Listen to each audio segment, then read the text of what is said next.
Okay, good evening, everyone. I think we're good to go. Starting in less than a minute.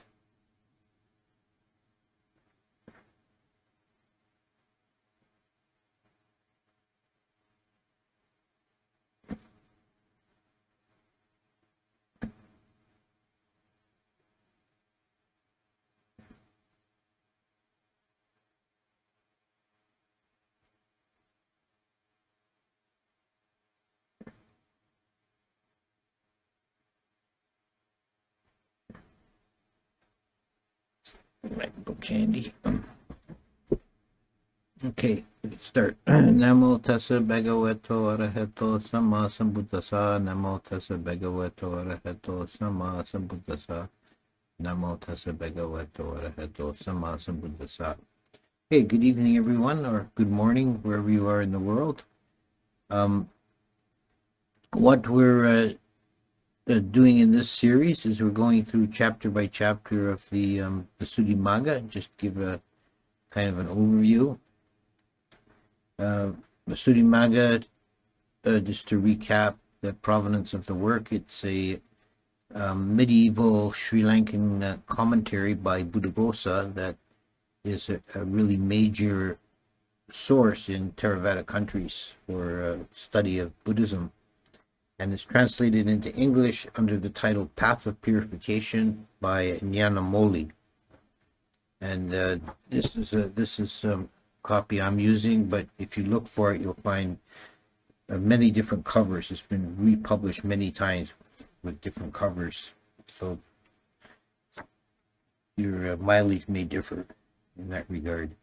And what we're doing today is chapter 10, the meditation on the immaterial states. This is the next to last chapter in the section on samadhi, dealing with samatha meditations. And this is dealing with the 4 arupa jhanas.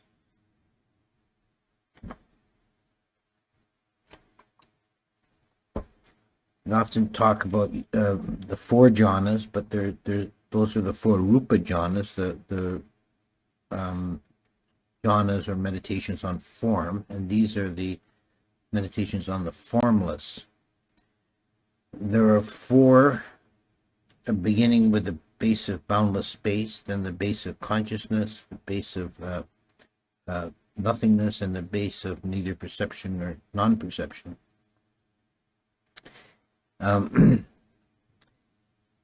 They're sometimes considered extensions of 4th jhana, and this is not explicitly stated in the Visuddhimagga, but he does make the point that they have the same jhana factors, that is, the 2 factors of equanimity and ekaggata, or singularity of mind. These jhana factors are shared by 4th jhana and the immaterial jhanas.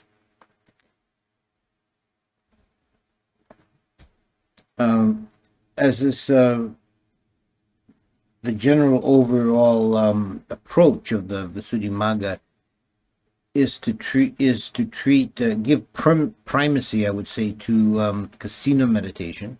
So it does here. It talks about entering the formless jhanas by first going into a jhana on a kasina, which is a visual object, a nimitta, such as a red disc or a blue disc, the color kasinas, or an elemental kasina like earth or water.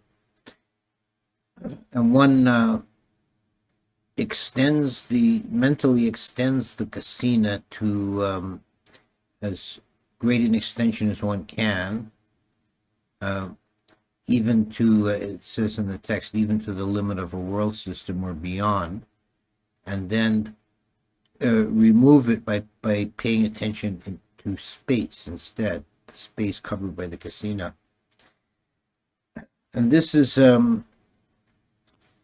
only method really treated in this chapter, but there are at least 2 other approaches for exploring the formless states. One of them, Buddhaghosa alluded to in the section on loving kindness, metta meditation, that if you extend the Brahma Vihara of loving kindness or compassion to infinity, may all beings be well and happy, and you're radiating it into space, then if you cease paying attention to the metta, to the theme of the meditation, and just pay attention to the space, when you now meditating on boundless space. The third method is a variant found in the Chula Sunyata Sutta of the Majjhima Nikaya that deals with progressively removing some aspects of reality by beginning with ordinary consciousness of your surroundings, which they call contemplation of village. Then you remove all human constructions, houses and roads and so on, and pay attention only to the natural environment. That's contemplation of forest. Then you remove all living things like vegetation and just pay attention to the earth. And then when you remove the earth, you're contemplating boundless space. And I pinned a comment in the comments. I've done a guided meditation on this method, which is adapted from the Chula Sunyata Sutta, and you can find it on our website.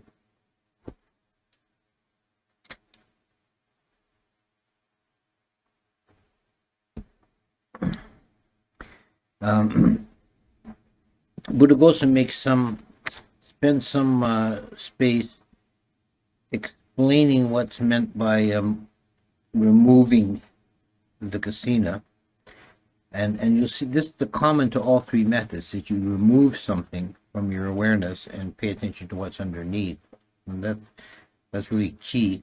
And he says removing the kasina is not like rolling up a mat or putting something away. It's not, you're not destroying the kasina in any way or forcibly removing it. You're just ceasing to pay attention to it.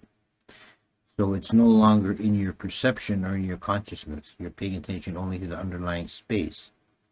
And similar with the other methods, it's a successive progress of non-attention.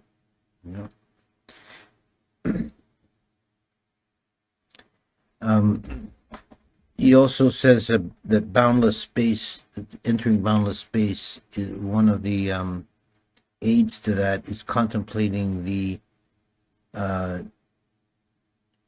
danger or the unpleasantness of matter, of form, of things. They're a source of dukkha. So removing a desire for material form, when then of any kind, objects, then one just pays attention to space, which is empty. And then when you're contemplating boundless space, all that exists is in your perception, your subjective world. All that exists is your consciousness filling infinite space. So the next step is to cease paying attention to space and rest only in boundless consciousness. And then to cease paying attention to consciousness and rely on nothing at all. So this is nothingness. So this is the contemplation of emptiness or voidness. But that's only the third stage. There's still a fourth stage, which is the most subtle of all, which is neither perception nor non-perception. So it's when even emptiness or nothingness is too busy for you, then you can take that one more further step. And it's difficult to define. Buddhaghosa spends some time talking about it. And he makes a difference here between the other stages. In the way he describes entry into this space is not directly a removal like in every previous stage. It's contemplating the peacefulness of the base of nothingness. You're sitting in the base of nothingness and you contemplate the peacefulness of it, and just allow the mind to move on. And he gives the analogy. He says you contemplate the peacefulness of it, but without any desire to attain it or remain in it. And he gives an analogy which is a king is riding on an elephant, and he passes a group of workmen dressed in loincloths, covered in dust, working on building some construction. And he may, in his mind, he may admire and approve the skill and diligence of the workmen, but it doesn't occur to his mind to give up being a king and join the work crew.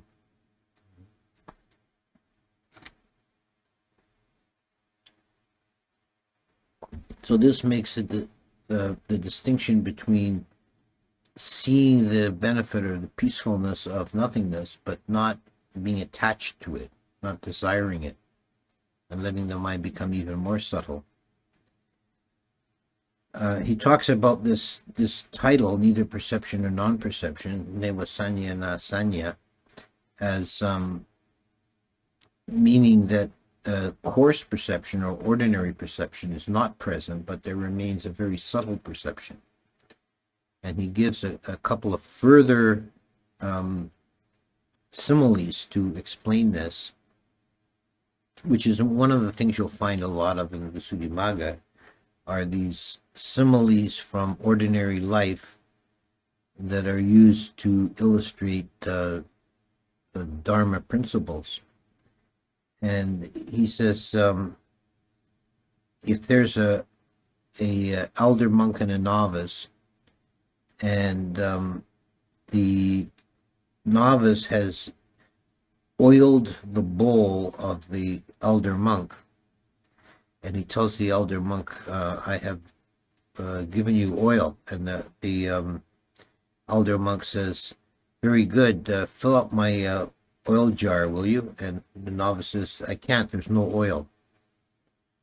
So is there oil or there isn't? And then another example similar, the novice monk and an elder monk, and they're walking together, and they're ahead of them is a puddle of water, and the novice says to the elder monk, be careful, venerable sir, there's water. And the monk says, oh good, will you fill my water flask? And the novice says, there is no water. So in these cases, there is something, there's in some sense you could say the oil or the water exists, but not in the ordinary sense of utility. I think neither perception or non-perception could be defined as samsara reduced to its bare minimum. This is the least amount of samsara you could possibly have and still not be in nibbana. Is in a state of neither perception or non-perception.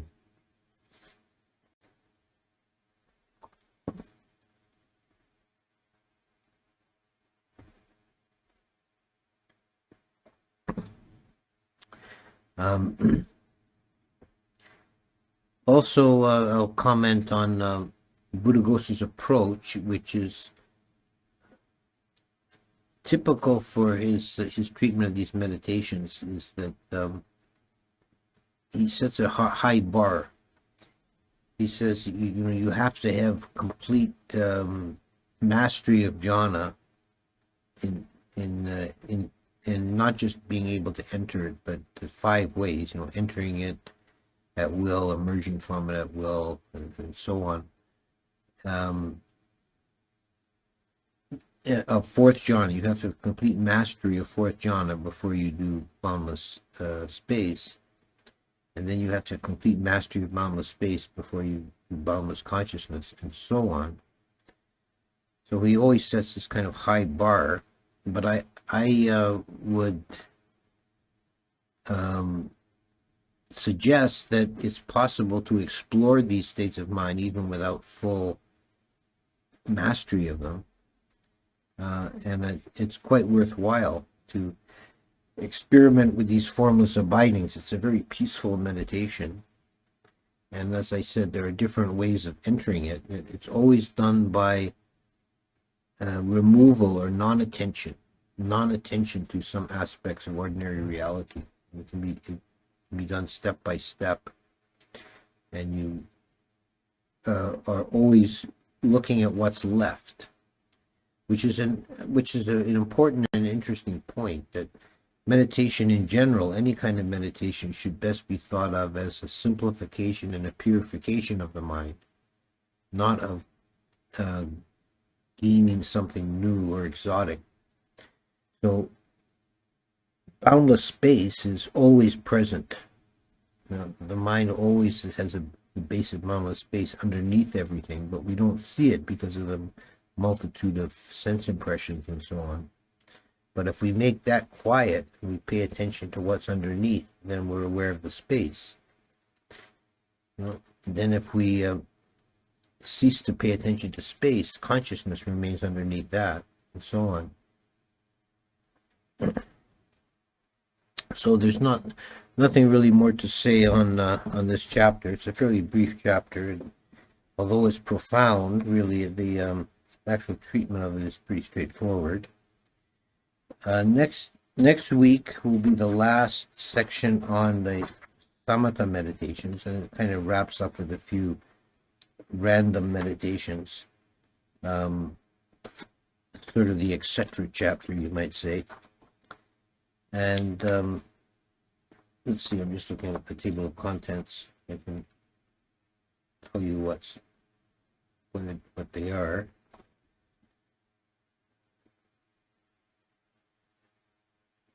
There are two meditations dealt with. The perception of repulsiveness and nutriment, that's kind of a fun one, and the definition of the four elements, meditation on the elements, and then there's a conclusion wrapping up the theme of samadhi or concentration. So we'll leave that for this week's offering, and I'll have a look at what's going on in the chat. Just let me get that up to where I can read it. Okay. First question, Venerable Ajahn, is the Gandhava and the Patisandhi Chitta the same thing, or are they different? If different, in what way? When does the Gandhava arise? Is it in the Patisandha or another Chitta stage? Okay, that's actually a very big, it's an interesting question, and it's a big question. There's actually a lot of different interpretations of this. And in case some people don't know what he's referring to, the Patisandhi Chitta is the Chitta or the consciousness moment of rebirth, and it's cited that way in the dependent origination because of Sankara's Patisandhi Chitta, because of Patisandhi Chitta Namarupa. The Gandhava is a mysterious term that occurs in different contexts in the suttas. In the context of rebirth, there is a passage that occurs, I think, in 2 or 3 places, describing the rebirth of a being as occurring when the 3 things come together: the seed of the father, the blood of the mother in her time, and the Gandhava seeking rebirth. And it's not explained. Even the commentary is quite vague about it as well, and there have been different interpretations given. In the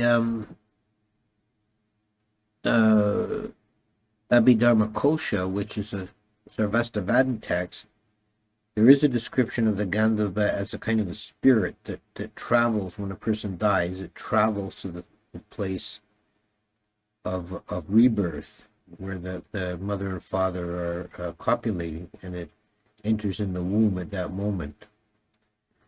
But the commentary to the Theravada commentary to that text actually says that's a wrong interpretation without giving a correct one. So it's quite mysterious. The use of the word Gandhabba has also two other uses that don't seem at first glance to be related. One is a class of heavenly beings, the heavenly musicians are called Gandhabas. And the other use is in the Samyutta Nikaya. There's a Gandhabba Samyutta that talks about the Gandhabas as living in the forest and feeding on the scent of flowers. So they're kind of little fairies or pixies. There's three quite different, separate uses of the word.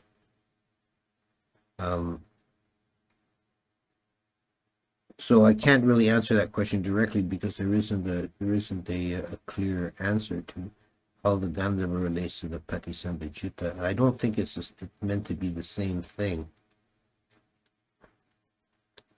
Next question. Hi, Ajahn Punnadhammo, how are you doing? I'm doing fine. Can you explain the difference between methods of stilling the mind and the specific way they are to be implemented? Majjhima 20. Yeah, this is a sutta that deals with the subduing of restless thought. And there's 5 methods, and they're graded. I won't remember the order that they all go in now. But there's 5 methods that should be tried successively. I think the first one is replacing a coarse thought with a more subtle one, or a wholesome thought or an unwholesome thought with a wholesome one. And then there's contemplating the danger in the thought process. Then there's gradually quieting or subduing the mind, just by increasingly trying to make the mind quiet gradually. What's the 4th one? I can't recall it right now. But then the last one is forcibly subduing the mind. What is meant by a palm leaf with a streak? I'm not sure. I don't know what that refers to.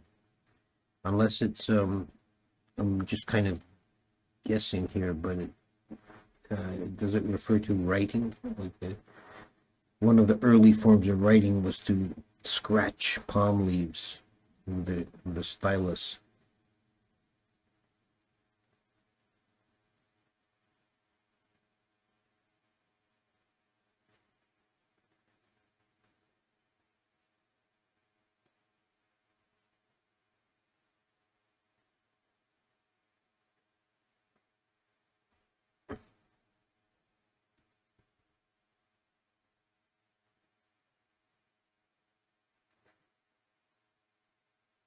Would it be accurate to say the highest form of meditation? Oh, excuse me, I've lost the. Try that again. I've lost the page. Okay. Would it be accurate to say the highest form of meditation is severing the link between attention and all sense spaces, so there's no more change going on, and attention is free and without an object? I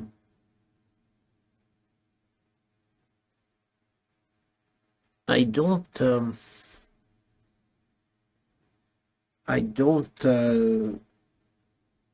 know about that.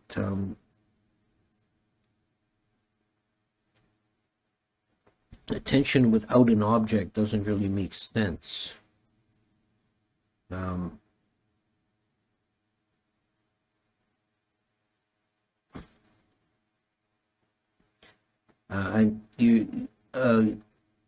what we're talking about today's theme, meditation on the formless, there's meditation on nothingness, but then the object is nothing. There's still an object of consciousness, of nothingness. Uh, I think it's an abstract concept that you hear sometimes, consciousness without an object. I don't think that really makes sense.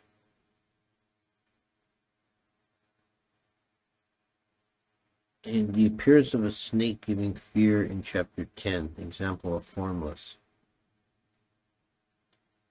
I don't know what you're referring to.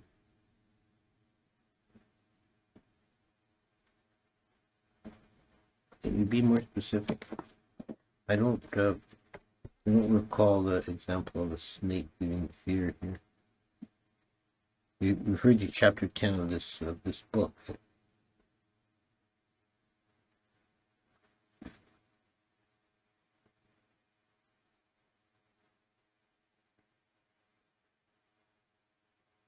Oh, I see. I think I know if he's talking about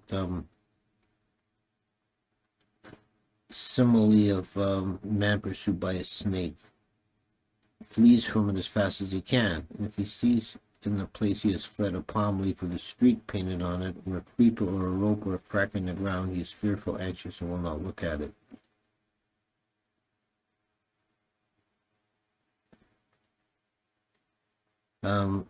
Yeah, this is kind of an obscure. There's a series of these metaphors here. I see where the palm leaf of the streak comes in. I've got it now. He's talking about. It's kind of an obscure metaphor, but he's talking about removing attention from material realm, and specifically from the kasina. Just as a man is afraid of a snake, and then he doesn't want to look at a palm leaf with a streak on it. So the image of a snake. So you see the danger in material form, and you turn away even from the refined kasina object.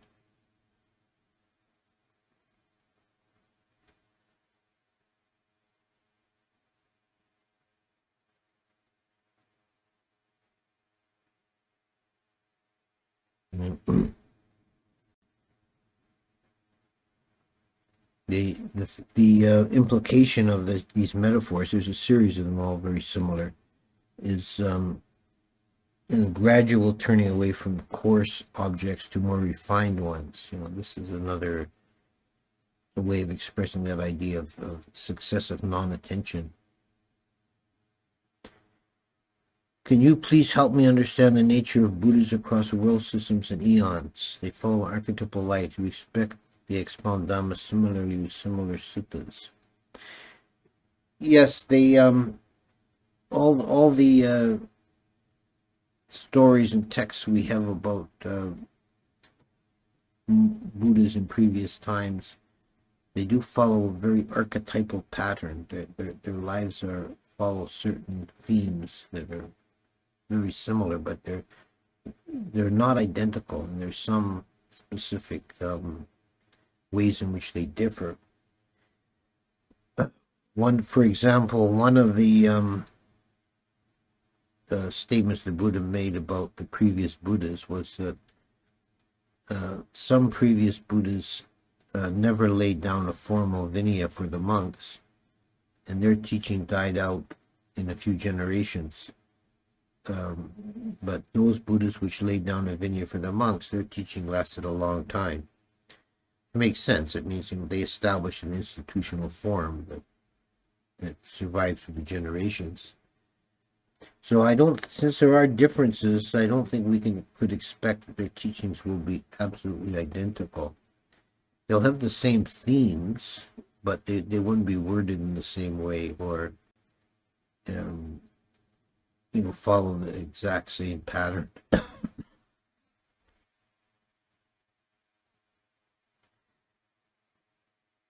when attention is stopped and not constantly analyzing objects, time logically stops with a space. No space-time, no change in spatial and temporal locations, leaving no room for suffering. Suffering is a function of time. Yeah, the Dhamma is akaliko, it's timeless.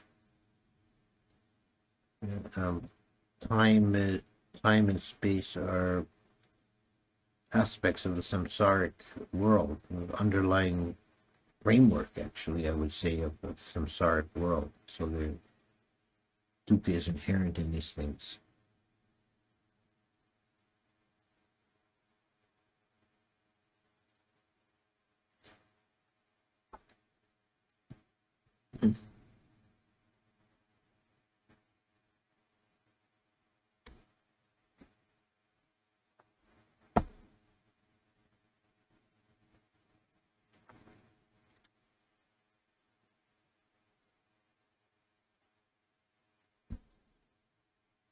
It's actually a big topic that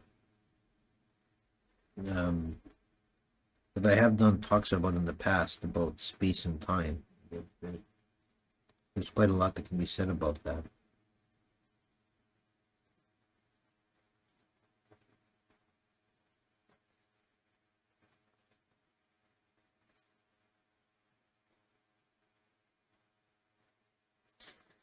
Okay, so I think we will make an end now.